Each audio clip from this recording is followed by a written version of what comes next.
आप जो सोचते हैं, क्या वह हमेशा सच होता है?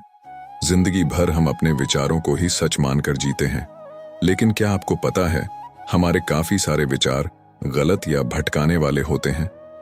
यह किताब don't believe everything you think आपको एक नए नजरिए से जीना सिखाती है। यह सिखाती है कि कैसे हमारे विचार ही हमारे दुख, परेशानियों और तनाव की जड़ होते हैं। इसमें लिखा है कि हर विचार को सच मान लेना हमेशा जरूरी नहीं होता। सोचिए, अगर आप अपनी सोच पर सवाल उठा सकें तो जिंदगी कितनी आसान और खुशहाल हो सकती है। इस किताब में आपको मिलेगा एक रास्ता जो आपको आपके ही विचारों से आजादी दिलाने में मदद करेगा। यह आपको दिखाएगा कि कैसे अपने मन की बातों से अलग होकर आप सच में शांति और खुशी पा सकते हैं। अगर आप अपनी जिंदगी को नई सोच और नए नजरिए से जीना चाहते हैं तो यह किताब आपके लिए है। यह किताब न सिर्फ आपके मन की सीमाएं तोड़ती है, बल्कि आपको अपने विचारों के भ्रम से उबरने का एक तरीका देती है। तो आइए मिलकर अपने विचारों को थोड़ा सा चुनौती दें और एक नई रोशनी की तरफ कदम बढ़ाएं। चैप्टर 1, सोच की भ्रम। ग्वेन बताते हैं कि हम अपने विचारों को हमेशा सच मान लेते हैं, जबकि असल में ये विचार अक्सर गलत या भ्रामक हो सकते हैं। हमारा दिमाग लगातार विचारों की एक धारा बहाता रहता है और हम उन विचारों को वास्तविकता के रूप में स्वीकार कर लेते हैं। हमारे विचार हमारी मानसिक स्थिति को पूरी तरह से प्रभावित कर सकते हैं। अगर हम अपने विचारों को सच मानकर उन्हें अपनी पहचान का हिस्सा बना लें तो यह हमें कई समस्याओं में डाल सकता है। मान लीजिए, आप अपने ऑफिस में एक प्रेजेंटेशन देने जा रहे हैं। आपके दिमाग में एक विचार आता है, मैं ठीक से प्रेजेंटेशन नहीं दे पाऊंगा, लोग मुझे नकारात्मक तरीके से देखेंगे। अब इस एक नकारात्मक विचार के चलते आपका पूरा आत्मविश्वास झूलने लगता है। आप सोचते हैं कि आप असफल हो जाएंगे और यही सोच आपके प्रदर्शन को प्रभावित करती है। अगर आप इस विचार को एक क्षणिक भावना की तरह देखें और उसे सच मानने की बजाय एक अस्थायी विचार के रूप में स्वीकार करें, तो आपकी मानसिक स्थिति अधिक सकारात्मक हो सकती है। आप अपने प्रेजेंटेशन पर ध्यान केंद्रित कर सकते हैं, बजाय इसके कि आप नकारात्मक विचारों में उलझ जाएं।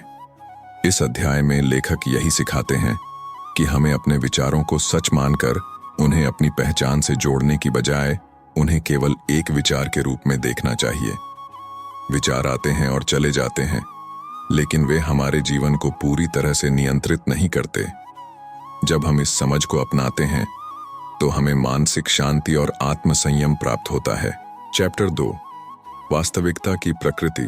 जोसेफ गुयेन गहराई से यह समझाने की कोशिश करते हैं कि हमारे विचारों से हम कैसे बंध जाते हैं और उन्हें अपनी पहचान का हिस्सा बना लेते हैं। वे बताते हैं कि जब हम अपने विचारों को सच मानते हैं तो हम खुद को एक सीमित वास्तविकता में बांध लेते हैं, जिससे बाहर निकलना मुश्किल हो जाता है। लेखक इस अध्याय में विचारों से जुड़ाव की अवधारणा पर चर्चा करते हैं। इसका मतलब है कि हम अपने विचारों के प्रति इतने समर्पित हो जाते हैं कि वे हमारी भावनाओं और व्यवहारों को नियंत्रित करने लगते हैं। हम भूल जाते हैं कि विचार सिर्फ विचार हैं और जरूरी नहीं कि वे हमेशा वास्तविकता को दर्शाते हों। इस जुड़ाव की वजह से हम अनचाहे तनाव, चिंता और नकारात्मक भावनाओं का शिकार हो जाते हैं। इस अध्याय में लेखक ध्यान की भूमिका पर भी प्रकाश डालते हैं। वे बताते हैं कि जब हम ध्यान, माइंडफुलनेस का अभ्यास करते हैं तो हम अपने विचारों को एक दर्शक की तरह देख सकते हैं, बजाय इसके कि उनसे प्रभावित हों। ध्यान हमें सिखाता है कि विचार केवल मस्तिष्क की गतिविधियां हैं और हम उन्हें बिना किसी जजमेंट के देख सकते हैं। इससे हमें विचारों से अलग होने और आंतरिक शांति पाने का अवसर मिलता है। इस अध्याय का मुख्य उद्देश्य यह है कि विचार हमें बांधते नहीं हैं, हम खुद उन्हें बांधने की अनुमति देते हैं। अगर हम इस सच्चाई को पहचान लें तो हम अपने विचारों के प्रभुत्व से मुक्त होकर एक अधिक स्वतंत्र और खुशहाल जीवन जी सकते हैं। Chapter 3, the source of suffering. Joseph Nguyen बताते हैं कि हमारे विचार कैसे सीधे तौर पर हमारी भावनाओं को प्रभावित करते हैं। जब हम अपने विचारों को सच मान लेते हैं तो वे हमारी भावनाओं को भी आकार देते हैं, जिससे तनाव, चिंता और दुख उत्पन्न हो सकते हैं। अक्सर हम अपनी भावनाओं को नियंत्रित करने की कोशिश करते हैं, लेकिन जब हम उन भावनाओं के पीछे के विचारों को नहीं समझते तो यह एक कठिन प्रक्रिया बन जाती है। अगर हम अपने विचारों के स्रोत को पहचान लें तो हम अपनी भावनाओं को बेहतर ढंग से संभाल सकते हैं। मान लीजिए आपने किसी मित्र से कोई महत्वपूर्ण बात साझा की और वह आपकी उम्मीद के अनुसार प्रतिक्रिया नहीं देता। आपके मन में तुरंत विचार आता है, वह मुझसे नफरत करता है, शायद मैं उसके लिए महत्वहीन हूं। इस विचार के चलते आपकी भावनाएं बहुत गहन रूप से प्रभावित होती हैं। आप उदास और असुरक्षित महसूस करने लगते हैं। लेकिन अगर आप इस विचार को एक अस्थायी और असंभावित मानकर देखें और अपने वास्तविक अनुभव पर ध्यान केंद्रित करें तो आप अपने भावनात्मक प्रतिक्रियाओं को अधिक सही तरीके से समझ सकते हैं। आप यह समझ सकते हैं कि मित्र की प्रतिक्रिया शायद आपकी अपेक्षाओं से मेल नहीं खाई, लेकिन इसका मतलब यह नहीं कि वह आपसे नफरत करता है। भावनाएं हमारे विचारों से उत्पन्न होती हैं और अगर हम उन विचारों को अलग करके देखें तो हम अपनी भावनाओं को नियंत्रित कर सकते हैं। विचारों को एक माध्यमिक भूमिका में रखकर हम अपने जीवन में अधिक शांति और संतुलन पा सकते हैं। विचार की शक्ति। हमारे विचार अक्सर हमें अपनी असली पहचान से दूर ले जाते हैं। हम अपने विचारों को खुद से जोड़कर देख लेते हैं, जैसे कि वे हमारी असली पहचान का हिस्सा हों। लेकिन सच्चाई यह है कि हमारे विचार सिर्फ एक मानसिक गतिविधि हैं और वे हमारी वास्तविकता को पूरी तरह से नहीं दर्शाते। लेखक का कहना है कि जब हम अपने विचारों से पूरी तरह जुड़ जाते हैं तो हम एक संकीर्ण दृष्टिकोण से जीवन को देखने लगते हैं। लेकिन अगर हम इन विचारों को एक अवलोकन की तरह देखें, न कि अपनी पहचान का हिस्सा माने, तो हम अपनी वास्तविक पहचान और आंतरिक शांति को खोज सकते हैं। मान लीजिए आप एक परीक्षा में अच्छा प्रदर्शन नहीं कर पाते हैं और आपके दिमाग में विचार आता है, मैं कभी सफल नहीं हो सकता। आप इस विचार को इतनी गंभीरता से लेते हैं कि वह आपकी आत्म छवि और आत्म मूल्यता को प्रभावित करने लगता है। आप महसूस करने लगते हैं कि आपकी पूरी पहचान इसी असफलता से जुड़ी हुई है। लेकिन अगर आप इस विचार को एक अस्थायी सोच के रूप में देखें और खुद को याद दिलाएं कि एक असफल परीक्षा आपके पूरे जीवन की कहानी नहीं है, तो आप अपने आत्म मूल्य को और अधिक स्पष्टता से देख सकते हैं। आप समझ सकते हैं कि यह सिर्फ एक अस्थायी स्थिति है और आपकी असली क्षमता इससे परे है। लेखक का मुख्य संदेश है कि हमें अपने विचारों को सिर्फ विचारों की तरह देखना चाहिए और उन्हें अपनी पहचान से जोड़ने की बजाय उन्हें एक सामान्य मानसिक प्रक्रिया के रूप में स्वीकार करना चाहिए। इससे हम अपने जीवन में अधिक स्वतंत्रता और खुशी प्राप्त कर सकते हैं। Chapter 5 breaking the cycle. हमारे विचारों को बदलने की शक्ति हमारे हाथ में होती है।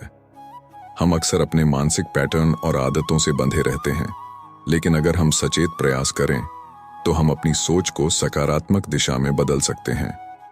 लेखक बताते हैं कि हमारे विचार केवल एक स्थिति की प्रतिक्रिया होते हैं और इन्हें बदलना संभव है। जब हम अपने विचारों को सकारात्मक दिशा में बदलते हैं तो हमारी पूरी मानसिकता बदल सकती है, जिससे हम अपने जीवन में सकारात्मक बदलाव देख सकते हैं। मान लीजिए आप किसी समस्या का सामना कर रहे हैं और आपके दिमाग में यह विचार चल रहा है, यह समस्या कभी हल नहीं हो सकती। इस नकारात्मक सोच के चलते आप महसूस करने लगते हैं कि आप कभी भी समाधान नहीं खोज पाएंगे और इससे आपकी चिंता और तनाव बढ़ जाता है। लेकिन अगर आप इस विचार को चुनौती देने का प्रयास करें और सोचें, यह एक चुनौती है और मैं इसके समाधान के लिए कदम उठाऊंगा, तो आपकी मानसिकता में बदलाव आ सकता है। इस सकारात्मक दृष्टिकोण से आप समस्या का समाधान खोजने के लिए सक्रिय कदम उठा सकते हैं और अपनी चिंता को कम कर सकते हैं। लेखक का कहना है कि विचारों को बदलने की शक्ति हमारे अपने हाथ में है। जब हम नकारात्मक विचारों को पहचानते हैं और उन्हें सकारात्मक विचारों में बदलते हैं, तो हम अपनी मानसिक स्थिति और जीवन की गुणवत्ता को सुधार सकते हैं। यह परिवर्तन हमें आत्मविश्वास, खुशी और संतोष प्रदान कर सकता है। Chapter 6 finding peace. कैसे विचार केवल मानसिक संरचनाएं हैं जो हम पर निर्भर नहीं होती, बल्कि वे हमारे आसपास की परिस्थितियों और अनुभवों से उत्पन्न होती हैं। जोसेफ क्वेन बताते हैं कि हम अपने विचारों पर ध्यान केंद्रित करते करते अक्सर यह भूल जाते हैं कि वे हमारे वास्तविकता के सिर्फ छोटे हिस्से को ही दर्शाते हैं, न कि पूरे सत्य को। मान लीजिए एक व्यक्ति नौकरी में प्रमोशन नहीं पाता और तुरंत यह सोचने लगता है कि वह पर्याप्त काबिल नहीं है, वह कभी सफल नहीं हो पाएगा। इस एक विचार से उसकी सारी सकारात्मक ऊर्जा और आत्मविश्वास समाप्त हो जाता है और वह खुद को असफल मानने लगता है। लेकिन अगर वह व्यक्ति उस विचार को सिर्फ एक अस्थायी विचार के रूप में देखे और इसे अपनी असली क्षमता से न जोड़े, तो वह अपनी सोच को बदल सकता है। यह समझ उसे आगे बढ़ने की ताकत देगा, बजाय इसके कि वह नकारात्मकता में फंस जाए। लेखक इस अध्याय में सुझाव देते हैं कि विचारों को एक अवलोकन के रूप में देखा जाना चाहिए, जैसे आसमान में बादल होते हैं। वे आते हैं और चले जाते हैं, लेकिन उनके आधार पर हमें अपने जीवन के फैसले नहीं लेने चाहिए। जब हम विचारों को सिर्फ गुजरने वाली घटनाओं के रूप में देखते हैं, तो हम उनसे प्रभावित होने से बच सकते हैं और ज्यादा शांतिपूर्ण और संतुलित जीवन जी सकते हैं। सोचिए, आप एक सड़क पर गाड़ी चला रहे हैं और अचानक कोई व्यक्ति आपकी गाड़ी के सामने कट मार देता है। आपके दिमाग में तुरंत नकारात्मक विचार आने लगते हैं। ये लोग कभी सुधरेंगे नहीं, मेरा दिन खराब हो गया, आदि। लेकिन क्या होगा अगर आप इस विचार को सिर्फ एक गुजरती भावना की तरह देखें और खुद को यह याद दिलाएं कि इस घटना का आपकी पूरी दिन से कोई लेना देना नहीं है। इससे आप उस गुस्से और तनाव से जल्दी उबर पाएंगे और अपना ध्यान वापस अपनी शांति पर केंद्रित कर सकेंगे। यही इस अध्याय का मुख्य उद्देश्य है। आपके विचार आपको नियंत्रित न करें, बल्कि आप अपने विचारों को नियंत्रित करें। निष्कर्ष: जीवन मानसिक सीमा से परे। जोसेफ गुयेन अपनी पुस्तक के निष्कर्ष में इस महत्वपूर्ण संदेश पर जोर देते हैं कि हमारे विचार हमारी पहचान नहीं है और न ही वे हमारी वास्तविकता को पूरी तरह से दर्शाते हैं। लिविंग बियॉन्ड द माइंड का मतलब है अपने विचारों से परे जाकर जीना, उन्हें अपनी पहचान या सच मानने से इनकार करना। गुयेन कहते हैं कि जब हम अपने विचारों को सिर्फ मानसिक प्रक्रियाओं के रूप में देखना सीखते हैं, जैसे आने और जाने वाले बादल, तब हम वास्तविक शांति और संतुलन का अनुभव कर सकते हैं। यह समझ कि विचारों पर हमेशा भरोसा करना आवश्यक नहीं है, हमें मानसिक और भावनात्मक रूप से मुक्त कर देती है। जीवन में अक्सर हम अपने विचारों में उलझ जाते हैं और यह भूल जाते हैं कि असली शांति विचारों से परे जाकर होती है। इसका मतलब है कि हम नकारात्मक विचारों में फंसे बिना अपने अनुभवों का आनंद ले सकते हैं।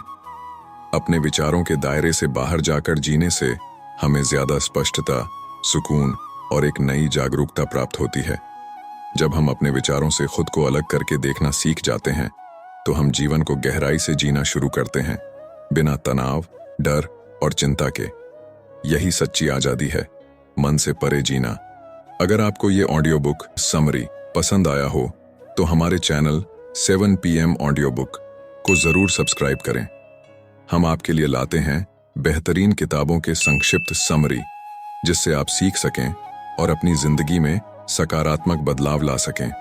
तो सब्सक्राइब करना ना भूलें और नए वीडियो के नोटिफिकेशन के लिए बेल आइकन दबाना ना भूलें। धन्यवाद।